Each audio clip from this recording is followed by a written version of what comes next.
We are now so close to presidential election in America. The results of these elections may depend on the success of America and its partners against Russia with its partners.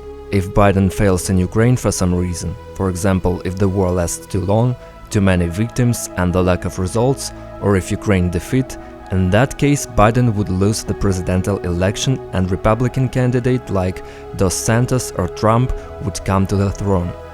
Both of them are taking the position that America should not waste its resources on Ukraine and the war needs to end urgently. China, as a skilled geopolitical player, understands all this very well, so they are using this moment to pressure the United States. Roughly speaking, they signal to United States, we can intervene in this war in some form, directly or indirectly. The direct way would be to openly support Russia and supply it with arms. The indirect is to propose a peace plan that would contradict the approach of the United States and Ukraine.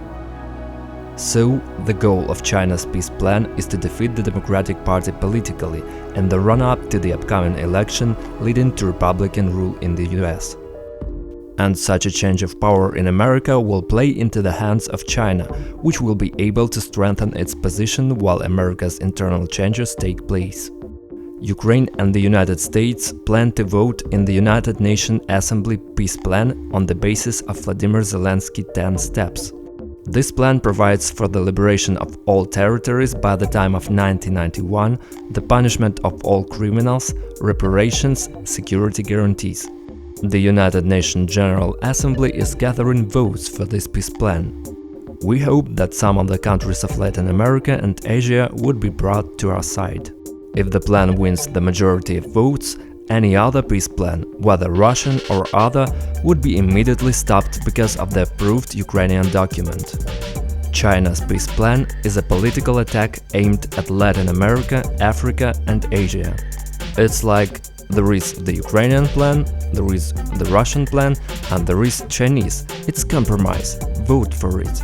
Thus taking votes from the Ukrainian plan, which is now the majority. Given China's influence on these countries, for the United States, such a peace plan is perceived as a political diversion, because it is. So China may also try to bargain with America for some concessions in exchange for abandoning its peace plan. Thus, the fate of not only Ukraine and the Ukrainian people, but also the fate of the American presidential elections is decided in Bakhmut. The draft Chinese peace plan already raises many questions. Let's just look at this phrase: respect for the sovereignty and territorial integrity of other countries. Respect and observance are two different things. One can respect in words, but still try to violate it. The principle of territorial integrity is historically determined. Territorial integrity are different concepts in different periods of time, and China treats respect for the sovereignty of other countries very differently.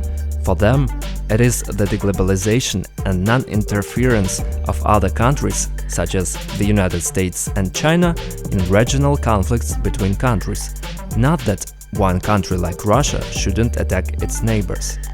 In simple terms, we don't supply weapons to Russia, but America supplies Ukraine. Let's stop America.